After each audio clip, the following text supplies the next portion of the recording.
नमस्कार। माधव बाग की संपूर्ण हृदय शुद्धिकरण चिकित्साओं के अंतर्गत हृदय रोग की विशेष रूप से चिकित्सा की जाती है। इन चिकित्साओं को मुख्य रूप से दो विभागों में विभाजित किया जा सकता है।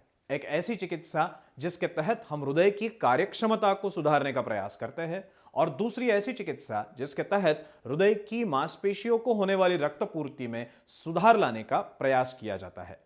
इन चिकित्साओं को ठीक से समझने से पहले हमें हृदय रोग को ठीक से समझना होगा। इसी हृदय रोग को मुख्य रूप से दो विभागों में विभाजित किया जाता है। एक तो ऐसी बीमारियां जो एक्यूट या तात्कालिक रूप से आपके शरीर में निर्माण होती है, जैसे कि हार्ट अटैक, और दूसरी ऐसी बीमारियां जो दीर्घकालीन समय से आपके शरीर में उपस्थित होती है, जैसे कि ब्लॉकेजेस या आपके हृदय की कार्यक्षमता धीमे धीमे कम होना, जिसे क्रोनिक हार्ट फेलियर कहा जाता है। अक्सर यह देखा जाता है कि ये जो दीर्घकालीन बीमारियां हैं, यही बीमारियां धीमे धीमे रुग्णों को हार्ट अटैक की स्थिति तक लेके जाती है। अगर आपको हार्ट अटैक को प्रिवेंट करना है तो निश्चित रूप से आपको इन दीर्घकालीन बीमारियों की चिकित्सा करके इनसे शरीर को पूरी तरह से मुक्त करना होगा। इन दीर्घकालीन बीमारियों में मुख्य रूप से तीन स्थितियां देखी जाती है। सबसे पहली स्थिति जिसमें हृदय की रक्तवाहिकाओं के भीतर चर्बी जमने के कारण ब्लॉकेजेस उत्पन्न हो चुके हैं। दूसरी स्थिति जिसमें हृदय की रक्तवाहिकाओं का लचीलापन कम होने के कारण हृदय की मांसपेशियों तक होने वाली रक्तपूर्ति में बाधा उत्पन्न हो रही है।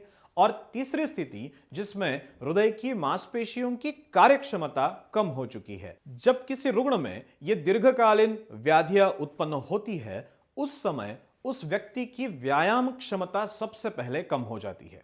परिणाम स्वरूप चलने के बाद सांस फूलना, सीने में दर्द महसूस होना या दिल की धड़कन बढ़ना, ये लक्षण वहां उपस्थित होते हुए दिखाई देते हैं।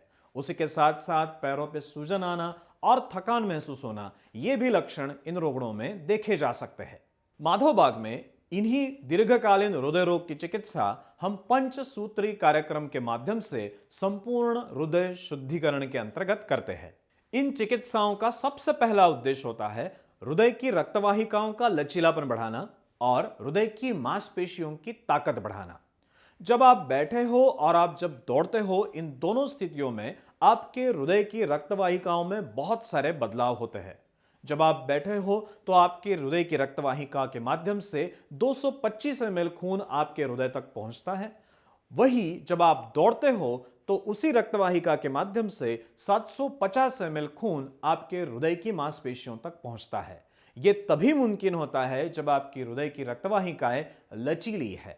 माधव बाग की स्नेहन, स्वेदन और बस्ती, इन पंचकर्म चिकित्साओं के माध्यम से हृदय की रक्तवाहिकाओं को लचीला बनाने का विशेष प्रयास किया जाता है, जिस वजह से हृदय को होने वाली रक्तपूर्ति में बहुत अच्छा सुधार होते हुए दिखाई देता है। इसी के साथ साथ बस्ती यानी पर रेक्टल ड्रग एडमिनिस्ट्रेशन के माध्यम से हम हृदय की मांसपेशियों को ताकतवर बनाने का भी विशेष प्रयास करते हैं। माधव बाग की चिकित्साओं का दूसरा उद्देश्य है ब्लॉकेजेस यानी आपकी हृदय की रक्तवाहिकाओं में जमी हुई चर्बी को कम करना। यह काम किया जाता है रिवर्स नामक डाइट किट के माध्यम से। रिवर्स नामक डाइट किट एक ऐसा डाइट किट है जो आपके शरीर में कोलेस्टेरॉल रिवर्स ट्रांसपोर्ट सिस्टम को एक्टिवेट करता है, अर्थात आपके हृदय की रक्तवाहिकाओं में जमी हुई चर्बी को निकालकर यकृत के माध्यम से बाहर फेंकने का काम यह रिवर्स नामक डाइट किट करते हुए दिखाई देता है। चिकित्सा का तीसरा सूत्र है आयुर्वेदिक हर्बल मेडिसिन। ये आयुर्वेदिक हर्बल मेडिसिन विशेष रूप से एंटीऑक्सीडेंट्स और कार्डियोटोनिक है, अर्थात हृदय की मांसपेशियों की ताकत बढ़ाना और हृदय की रक्तवाहिकाओं का लचीलापन बढ़ाना, ये दोनों काम इन हर्बल मेडिसिन के माध्यम से किए जाते हैं। विशेषता इनकी यह भी है कि ये दवाइयां शरीर पर कोई भी साइड इफेक्ट उत्पन्न नहीं करती। चौथा सूत्र है एक्सरसाइज और योगा। माधव बाग में रुग्णों को एक्सरसाइज और योगा सेशंस के लिए एक विशेष एक्सरसाइज किट दिया जाता है, जिस किट में ऐसी सामग्री होती है जिसके माध्यम से रुग्ण के फेफड़ों की या लंग्स की क्षमताएं बढ़ती है और उसी के साथ साथ उसके मांसपेशियों की ताकत भी बढ़ती है। परिणाम स्वरूप हृदय के कामकाज में बहुत बेहतर सुधार होते हुए दिखाई देता है। जब रुग्ण इन चारों सूत्रों का विशेष पालन करते हैं, तब उनके सेहत में बहुत बेहतरीन अनुकूल सुधार होते हुए दिखाई देते हैं। इन्हीं सुधारों को प्रमाणित करने के लिए माधवबाग में निरंतर जांचें की जाती है। इन्हीं जांचों में शामिल है ईसीजी, लिपिड प्रोफाइल और स्ट्रेस टेस्ट। इन जांचों के वजह से हमें हृदय की कार्यक्षमता में होने वाले सुधार और हृदय की रक्तपूर्ति में होने वाले सुधार समझते हैं। परिणाम स्वरूप हम रुग्ण की एलोपैथी की दवाइयां दिन ब दिन कम करते जाते हैं और आगे चलते हुए एक दिन ऐसा आता है कि जब कोई भी दवाई न लेते हुए उस रुग्ण की स्ट्रेस टेस्ट निगेटिव आती है। इन्हीं चिकित्साओं के माध्यम से आज तक 1 लाख से अधिक रुग्णों ने अपने हृदय रोग की चिकित्सा कोई भी ऑपरेशन या सर्जरी न करते हुए वेदना रहित तरीके से की है।